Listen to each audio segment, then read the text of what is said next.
pode pegar ainda outros integrantes da família. É isso, gente. Faltam 3 horas e 1 minuto exatamente.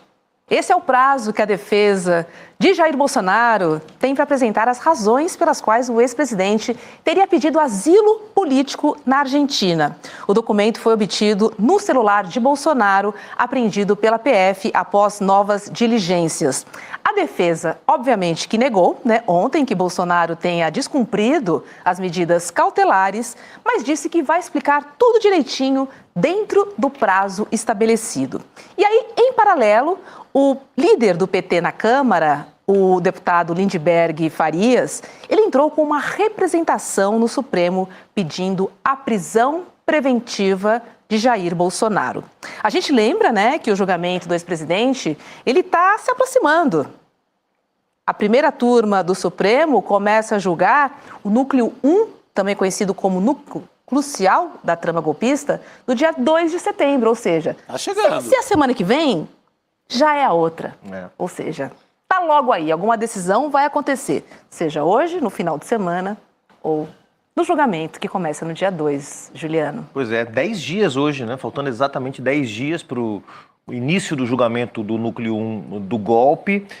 Certamente a defesa do Bolsonaro vai aproveitar essas últimas 3 horas que eles têm, Roberto e Chico, para apresentarem as alegações mais detalhadas possíveis, para lembrar a minuta, embora tenha vindo a público apenas agora, no inquérito da Polícia Federal, a partir da apreensão do celular do Silas Malafaia e também da liberação das conversas que estavam sendo trocadas entre o Jair Bolsonaro e o Eduardo, mas é uma minuta que não é tão recente, ela não foi feita agora, ela foi feita logo depois que o Bolsonaro se hospedou, entre aspas, na Embaixada da Hungria, que foi no Carnaval de 2024. Em março de 2024 foi quando o Bolsonaro passou aquela noite, saiu ele com o travesseirinho lá na Embaixada, foi visto nas câmeras de segurança da Embaixada da Hungria. 2 dias depois seria a data em que foi salvo, não se sabe se ele foi enviado naquele dia, se foi enviado quando exatamente, isso não está claro para a gente, não teve acesso aos detalhes, mas essa minuta foi salva no telefone apenas 2 dias depois dele ter se hospedado na Embaixada da Hungria. Então ele estava, ao mesmo tempo, considerando a hipótese de se refugiar na Embaixada, ao mesmo tempo considerando a hipótese de fugir do país. Então não é uma coisa tão recente, eu não sei quais são os argumentos que a defesa vai usar para poder argumentar, já que 1 ano e meio atrás Bolsonaro estava livre, participando de lives, participando de eventos políticos, atacando o Supremo Tribunal Federal, participando de manifestações.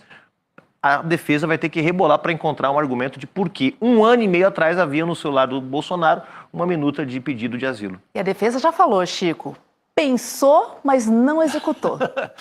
Sempre como isso, prática, né? Fumou, mas não tragou. Fumei, mas não traguei. É sempre essa desculpa. Sempre. Vai dizer, eu acho que havia um pacote daquele tipo de minutas. Tinha minuta para golpe, minuta para matar o Lula, minuta para matar o Alckmin, minuta para matar o Xandão. Era só uma minuta, foi só um pensamento maldoso. De papel.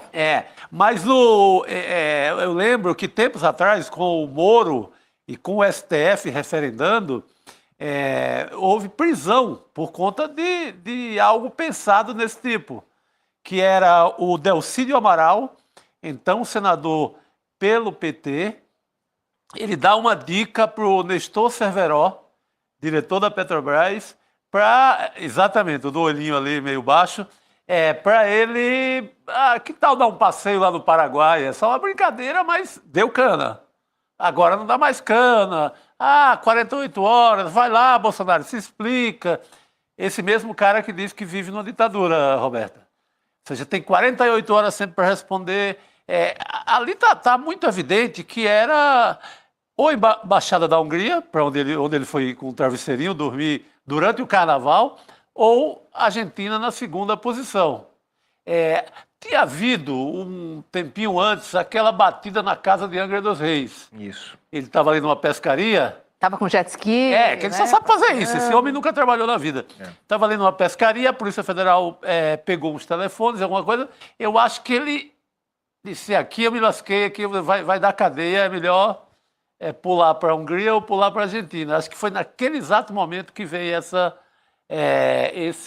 correspondência, esse pedido para o Milei, né? Que só falta colocar a data e assinar e mandar o homem com aquele caminhão de abacate que ele disse que vendeu para a Argentina embora. E aí, Juliano, você acha que Xandão vai aceitar, né, Pois é. desculpas de Jair Bolsonaro de novo? Porque já é reincidente, né? Tem tido muita especulação, né, Roberta, Chico, sobre o quanto essa pressão externa exercida em torno das decisões do Alexandre de Moraes impacta na hora dele tomar decisões desse tipo, né? Então, há quem diga que a decisão dele de decretar a prisão preventiva domiciliar gerou mal-estar. A gente sabe que teve um ministro que vazou esse ponto de vista para a imprensa, como que dando um recado para Alexandre de Moraes: olha, da próxima você me avisa quando for prender um ex-presidente da República e tal. Na semana passada também, né, novamente, algumas especulações sobre se o Xandão ia ou não se deixar levar pela pressão que estava sendo exercida no âmbito do Congresso Nacional pelos deputados golpistas, né? A verdade é que até agora o Xandão não deu nenhuma amostra de que está, digamos, emparedado ou se sentindo emparedado por essa pressão externa. Ele tem tomado decisões que nem sempre são unânimes na opinião pública, mesmo entre aqueles mais críticos ao Bolsonaro, tem tomado as decisões tomando por base, em geral, a letra fria da lei, como tem que ser, né? Qualquer tipo de juiz. Agora, neste caso em particular, vamos considerar que o Bolsonaro está em prisão domiciliar preventiva no inquérito que não é o inquérito do golpe, é o inquérito sobre obstrução de justiça do Eduardo Bolsonaro nos Estados Unidos. E, honestamente, eu acho que o Xandão vai pensar duas vezes antes de decretar essa prisão. Primeiro, porque a minuta é de 1 ano e meio atrás, e o Bolsonaro não fugiu nesse 1 ano e meio. Segundo, porque falta tão pouquinho para a condenação chegar, faltam 10 dias para começar o julgamento. Eu vou botar o cara na papuda por um documento de 1 ano e meio atrás, para ser questionado, para que a minha decisão de daqui 10 dias, que vai ser condená-lo, seja questionada. Um pouco o julgamento. Boa, Roberto. Então, Boa observação. Acho que tem um cálculo aí de que dificilmente, mas é isso. Se ele for fazer a interpretação da letra fria da lei, como a gente diz, olha, seria mais do que suficiente, como lembrou o Chico. Mas eu acho assim, tem muita gente que está com cerveja gelando, champanhe, jurubeba, tem muita coisa na geladeira, mas aguarda um pouquinho, eu acho que tem que segurar para o julgamento. Faz do julgamento uma grande história mesmo, né? Um grande evento jurídico e prende em definitivo com o julgamento final. Não ficar aquele barulho, novos questionamentos à justiça, deixa para evitar também alguma loucura do governo Trump sobre a economia do Brasil, segura para não dar o que falar, prende em definitivo. Não é? Com julgamento, está condenado, agora não tem esperneio, vai para o chilindró. Se eu fosse Xandão, faria exatamente isso que o Chico Aguardaria o julgamento. Falou, aguardaria o julgamento. Claro, para a nossa audiência e nós também aqui estamos todos ansiosos para que essa novela termine. E o julgamento e a condenação que deve sair até o dia 12 de setembro, talvez até antes, 8, 9, também não vai levar o Bolsonaro para a prisão no dia seguinte, porque tem recursos, embargos declaratórios, embargos infringentes, embargos do embargo. Isso vai ainda, pelo menos aí, quem sabe 30, 60 dias depois da condenação. Eu ouvi que pega até um começo de 2026. É possível. Eu acho que é exagero. É muita coisa? Eu acho que até o peru do Natal ele vai comer lá no chilindró. Vai? Eu acho que é por aí. Eu tenho essa mesma vontade nacional de toda a massa, de todo mundo, da nossa audiência e tal. Mas tem bebida lá em casa que ficou choca já, esperando. E comprar vinho. Quanto mais antigas e mais velhas, fica melhor. Não, se fosse vinho caro, não é o meu caso. Eu sou da bagaceira. Vinho de guarda. Eu sou da bagaceira, então já chocou muita coisa, mas eu espero, eu sou paciente. Vamos nessa, gente, porque além de explicar esse documento, né, de pedido de asilo para a Argentina, temos aí informações de que Jair Bolsonaro recebeu cerca de 44 milhões de reais em suas contas bancárias entre março de 2023 e junho de 2025. Isso aqui apontam os dados da análise da PF juntada ao inquérito sobre as suspeitas de obstrução no julgamento da trama golpista, que levaram ao indiciamento do ex-presidente e do seu filho Eduardo Bolsonaro. De março de 2023 a fevereiro de 2024, o ex-presidente recebeu pouco mais de 30 milhões de reais. Vale lembrar aqui, né, que em 2023, os aliados, eles fizeram uma campanha para arrecadar dinheiro para o Bolsonaro, pagar multas e também advogados, o que gerou aí essa onda de doações de Pix, mais de 1.000, assim, um número astronômico. Acho que daquela conta... Pessoas, 1 milhão, né? Daquele período, só daquela campanha, acho que 17 milhões. Isso. Mas tem essa sobra toda aí para explicar. Né? 17 para 44, quase o dobro. É muito dinheiro para quem não trabalha há muito tempo, né? É muito dinheiro e eu acho que isso aí é mais, para a compreensão popular, é muito mais, é uma pancada mais forte até do que acusado de golpe, contra a democracia, o juridiquês, as pessoas ficam meio confusas, obstruiu a justiça, o que é isso?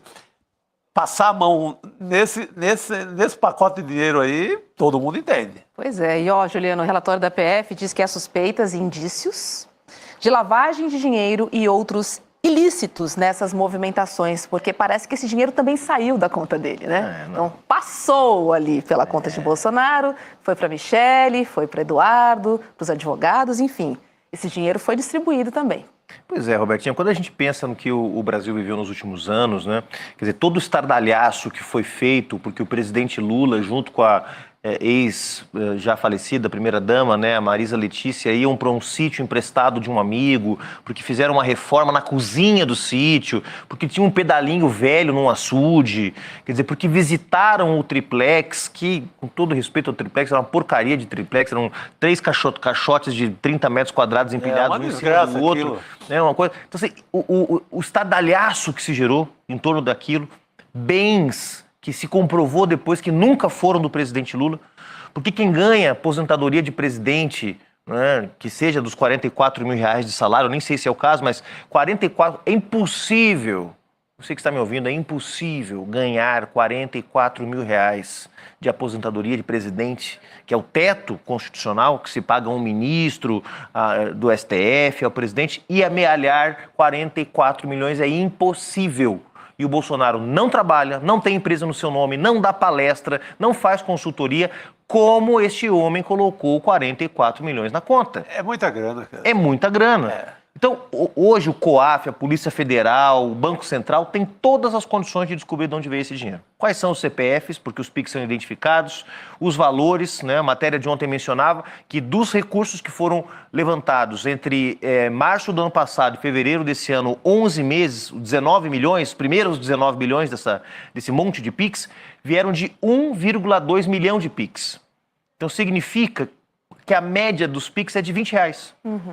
Dá para rastrear perfeitamente de onde veio. Eu tenho certeza absoluta que alguém que tem 19 milhões na conta, além de ser um escândalo, um absurdo, simbolicamente para um país tão pobre e desigual como o Brasil, vai, ao ser rastreado, vai comprovar relações com setores empresariais, com o que nós chamamos de agrogolpismo, com toda essa rede, né, do setor privado que tem apoiado os bloqueios em rodovias, greve de caminhoneiros, tentativa de golpe de Estado no 8 de janeiro, quebra-quebra em Brasília no 12 de dezembro.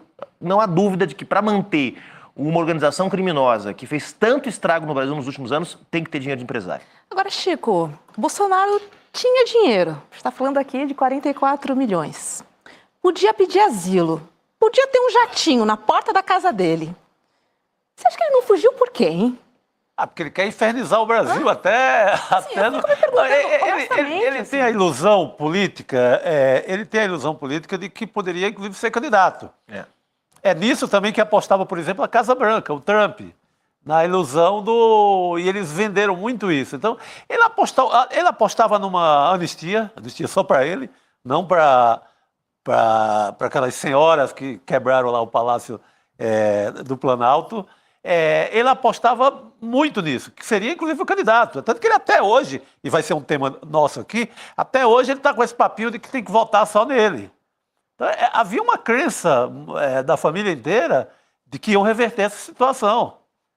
Por isso que não houve ele, por isso que ele não ficou lá em Miami, na Flórida, que ele podia ter ficado quando ele fugiu, quando ele não aceitou o resultado. Também. Ele não aceita o resultado, já está dentro do processo de golpismo e passa a infernizar a vida de todo mundo. É isso que ele continua apostando numa candidatura dele ou num indulto a partir de uma vitória da extrema-direita. Seja pelo Tarcísio, seja pelo Ratinho Júnior, pelo Ratão Maior, qualquer rato desse aí. É essa a aposta dele. Por isso que eu acho que ele não... não vazou. Mas eu acho que é um momento muito perigoso. A Liliana Miranda comenta aqui, não, o importante agora é uma vigilância na porta da casa dele. Exatamente. Sim. Porque imagina os cenários, que se ele sente mesmo, e nessa altura não tem outra alternativa, que vem a condenação, do jeito que ele é frouxo, ele vai armar um pedido de asilo, pegar as cartinhas todas. Eu creio que seja para os Estados Unidos nessa altura. Porque é quem está em linha direta e é quem tem o Trump, digamos assim, tem mais poder De proteger, geopolítico, de bancar de dar uma cartada dessa. Isso acho que é vigiar à frente da casa, mas eu apostaria no pedido de asilo a partir de agora. O problema é só que ele não tem como viajar, né? Ele vai ter que ir a pé ou de ônibus para os Estados Unidos, porque ele não tem passaporte, Chico. Não, mas para viajar sem Os passaporte passaportes não é um estão problema. retidos. Juliano. Não é. Ele vai para... Passaporte não é um problema. Para os Estados Unidos? Ele mas pula pode para a ir pra Argentina, Argentina. não, ele pula para a Argentina. Pode ir para América Latina. Para sair da Argentina para lá tem que ter passaporte. Cara, o Trump está... Não, para sair da Argentina para os Ah, Estados mas Unidos. aí... Juliano, o Trump está conseguindo barrar qualquer ordem jurídica em qualquer lugar. Tem dado... Eles armam uma operação e tiram o cara. É verdade, é verdade. Tem um aviãozinho da CIA que estava lá no Rio Grande do Sul esse final de semana. O avião da CIA está passeando no Brasil. Tem navio aqui estadunidense na nossa costa. Coloca ele dentro do avião e leva embora. Né? Pode acontecer. Tem navio estadunidense? Pertinho aqui na costa? Frota tá... Essa opção também de infernizar lá no quinto dos infernos, bem longe daqui, também não acho de toda ruim. Claro que minha opção primeira é papuda, mas a minha segunda opção nunca mais aparece por aqui. Deixa o Brasil em paz, deixa a economia do país em paz, né? Mas ele falou que tinha três opções. Ser presidente, coisa que ele não vai ser nunca mais, porque ele está politicamente defenestrado, felizmente, está inelegível por vários processos diferentes. Morrer, porque, enfim, pode acontecer, mas ele que cuide da saúde dele, né? E ser preso. Então, a alternativa a viver bem no exílio, nem ele sequer levantou, viu? Não pensou nisso. Aproveitar que vocês falaram de Trump, hoje completam exatos 16 dias que o tarifaço imposto por Donald Trump está em vigor, aumentando aí as taxas de importação de produtos brasileiros no mercado estadunidense. Apesar do pouco tempo, gente, muitos setores já registraram queda nas vendas das exportações, como as indústrias madeireira, calçadista e também de armamentos. Esses setores já indicam que pode haver demissão de funcionários, já que não há uma previsão para reverter os prejuízos provocados pela elevação das tarifas. E aí, Juliano, a gente recebeu, né, o pacote do governo federal de suporte a essas empresas, mas quando a gente está falando em suporte, a gente está falando de isenção de imposto, ou seja, isso só pode acontecer a médio e longo prazo, minimamente de um ano, reflete no imposto do ano que vem. Demissão de funcionários é algo deste mês, do mês seguinte, no curto prazo, talvez esse pacote não seja suficiente para diminuir o número de demissões nas empresas, né, afetadas. Acho que é importante, Robertinha, para quem estava dizendo que o impacto do tarifaço seria muito baixo, ou que não ia ter desemprego, ou que era quase uma performance do Trump, calma lá. É verdade que o tarifaço não vai arrebentar a economia brasileira, pelo contrário, para trazer até alguns benefícios pontuais, seja mantendo no Brasil, no mercado interno, produtos que, em geral, estão sendo exportados, porque isso é mais conveniente do ponto de vista econômico, as exportações em dólar, seja mesmo permitindo ao Brasil buscar mercados alternativos para desaguar alguns produtos que antes iam para os Estados Unidos.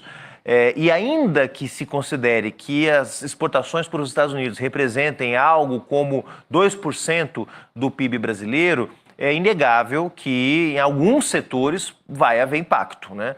E mesmo com a lista imensa de exceções que foi divulgada pelo governo dos Estados Unidos, alguns setores vão ser impactados. A resposta do governo, Roberto, acho que é uma resposta possível. O governo oferece linha de crédito, ou seja, peguem dinheiro a juros subsidiados para que com isso vocês possam manter a folha de pagamentos, né, no azul.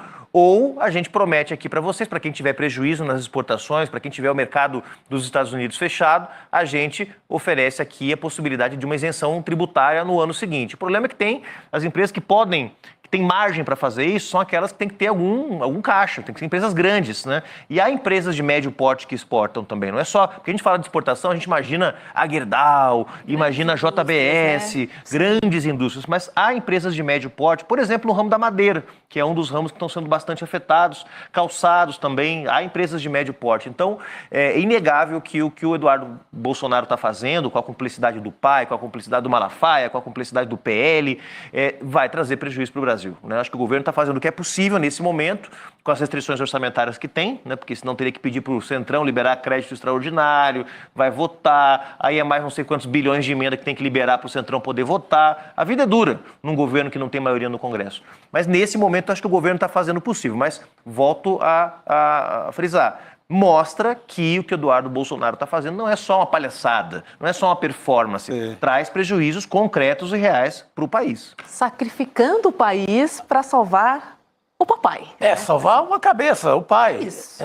Não, e tem muitos trabalhadores, por exemplo, na área de pescados, no Ceará, o Ceará é um dos estados mais atingidos, porque tem essa área toda, camarão, lagosta, tudo, quase tudo vai para os Estados Unidos. Só coisa gostosa, né? Só coisa boa e gostosa, principalmente o camarão de Acaraú, o melhor do mundo. Ai, que delícia. Aí veja só, você tem assim, milhares de pescadores que vendem para pequenas empresas, que as pequenas empresas se juntam, às vezes em cooperativa, vendem para o exportador. Você deixa um rastro de prejuízo naqueles pescadores que não estão indo para o mar agora, por conta desse infeliz, dessa família, do Eduardo Bolsonaro, Paulo Figueiredo, todos esses filhos da mãe que estão provocando, estão deixando pai de família em casa sem direito a ir ao mar com sua jangada para pescar, com seu material ali de pesca, por conta de salvar a cabeça de um irresponsável, né, de um golpista como Jair Bolsonaro. Então, o estrago é grande. Eu pegaria balaios de peixe podre e jogaria na frente da casa dele em Brasília. Faria alguma performance, alguma coisa que demonstrasse a revolta direta contra essa família. Está saindo muito barato com eles. Tá muito. Agora, Juliano, você acha que os apoiadores percebem esse tipo de manipulação do Eduardo Bolsonaro em favor de Jair e contra o Brasil? Ou você acha que essa situação não muda em nada? Infelizmente, Robertinha, infelizmente o que as pesquisas estão mostrando, né? As pesquisas dos últimos 10 dias, Quest, Datafolha, Atlas, foram muitas pesquisas que foram feitas nos últimos dias, né? Não só sobre a avaliação do governo do presidente Lula, mas também sobre a responsabilidade sobre o tarifaço, a postura dos governadores, né? E é impressionante, nós temos um núcleo que não é daquele núcleo dos 15% bolsonaristas futebol clube, mas que chega a 35% que avaliam que a culpa do tarifaço não é da família Bolsonaro, mas do presidente Lula, ou é do governo brasileiro, ou é das declarações que o presidente deu na reunião dos BRICS. Ou seja, é um ódio tão grande ao governo do presidente Lula, é um desprezo tão grande ao Brasil, que faz com que o sujeito, com um questionário de uma pesquisa diante dele, com um pesquisador de desses institutos de pesquisa, perguntado: você acha que a responsabilidade pelo tarifaço é de quem? E ele, tendo ali o nome Eduardo Bolsonaro no questionário, responde Lula. Ou seja, isso é um bloqueio em relação à realidade ou um cinismo, né? Há uma parte desses apoiadores que, sem dúvida nenhuma, está, digamos assim, raptado por uma visão de mundo um pouco fora da realidade. A expressão é essa, estão raptados, estão no outro mundo.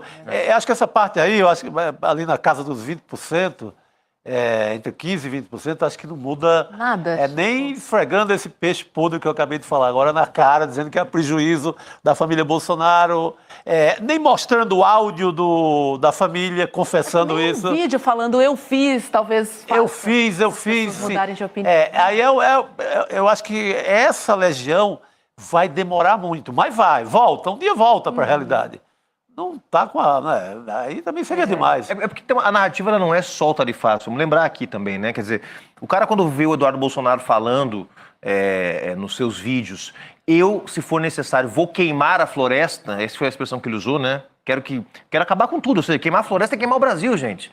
É arrebentar com a nossa economia. Não vão conseguir, porque o tarifaço não vai ter esse efeito sobre a economia brasileira, que é uma economia que está se mostrando forte, resiliente e com boas opções para driblar, digamos, o principal impacto do tarifaço. Mas quando ele fala isso, ele diz: estou queimando o Brasil. E estou queimando o Brasil porque há uma mudança do regime na cabeça deles, do regime democrático para uma ditadura. E os apoiadores do Bolsonaro compram essa leitura da realidade, de que o Brasil já está vivendo quase que uma ditadura, né, comunista, então, portanto, vale tudo. Então, realmente é um universo paralelo, né, não se conecta com a realidade mais. Agora, é interessante a gente falar, né, numa porcentagem entre 17% e 35%, porque também nos traz um choque de realidade sobre o capital político que ainda existe e como ele ainda é forte. Existe. No bolsonarismo, assim, né? Bem lembrado. 35% é um número considerável, Juliano. Tem, É tá muita aí, gente. tá aí, tá aí. Não é à toa que você tá uma guerra, uma gincana miserável para pegar esse voto. Isso explica a crise na direita. Tarcísio, Zema, o Ratinho Júnior, que eu falei, todo mundo, o próprio Eduardo Bolsonaro, que se arvorava a ser candidato também, todo mundo disputando ali. Vamos ver quem vai ser mais estúpido, quem vai conseguir parecer mais com o Bolsonaro para dar esse voto. Porque também se for jogando assim, com um discurso meio sensato, não pega esse voto, não. Esse voto tem que fazer igual o Zema. O Zema, eu acho que está fazendo um jogo bem feito. Assim, está sendo... Eu não sei, aliás, fica até uma dúvida. Eu não sei se ele é tão estúpido ou se é um teatro. Uhum. Porque ele está dizendo, colocando Renato Russo junto com Justiça Tributária ao contrário, Bolsa Família. Ele está fazendo uma confusão muito bolsonarista. Por isso que eu acho que ele tá bem cotado nessa disputa. Ele está fazendo de idiota no sentido grego de idiota, aquele deslocado de qualquer realidade, completamente alienado. Ele está fazendo um papel perfeito do ponto de vista teatral para pegar esse voto. O Tarcísio é mais sonso, não faz um teatro tão grande. Mas a disputa é porque existe esse voto. Esse voto está aí quicando. É para quem for mais estúpido vai pegar um bocado. Você ainda acha que o Tarcísio não vai ser candidato à presidência? Eu acho que não vai. Não, eu acho que não vai. Ele está sendo pressionado como nunca. Tá. É banqueiro, todo dia tem um jantar com banqueiro. Todo dia tem um converscote na Faria Lima. Há uma pressão, acho que ele nunca sentiu uma pressão, nem no Haiti, onde ele serviu lá, nas tropas brasileiras, violentamente contra as comunidades lá do Haiti. Nem no Haiti ele sofreu uma pressão como a Faria Lima está no pescoço dele agora. Mas eu creio que ele não é besta, ele não é doido. Que garantia ele tem? Está com um mandato aí, mais 4 anos, no maior estado do país, que tem uma reeleição ali que se encaminha. Precisa de Bolsonaro também para a reeleição aqui. Mas está indo, vai trocar para uma disputa com Lula. É difícil. Ele não pode voltar para a sombra do Bandeirantes, não. Se ele perde a eleição, ele fica perdido na capoeira, fica perdido no mato sem cachorro. Né? Só para lembrar, tem que renunciar para Tem que renunciar. Um deputado pode concorrer a governador sem precisar renunciar ao cargo de deputado. Né? Mesmo um senador pode disputar a presidência da República sem renunciar. Exato. No executivo você não pode disputar outro cargo sem renunciar. Então tem que abrir mão do cargo de governador de São Paulo. Que ele está bem cotado para a reeleição. Pesquisa inclusive. Quest mostra, né? 43% contra 21% do Geraldo Alckmin, né? Então uma diferença. Aliás, é um fenômeno que todo e qualquer governador está com a avaliação lá em cima. Porque eu fiquei dizendo, será que o Tarcísio? Não é bem o Tarcísio. Você pega o Jerônimo na Bahia, está na mesma faixa, Ratinho Júnior está até acima. Até assim, um governo que é mal visto pela população, como a Raquel Lira em Pernambuco, tem 53% de aprovação. Então, é um fenômeno meio que governo, eu aprovo. Entendi. Nos estados. Sabe por quê, Chico? Porque o país está bem.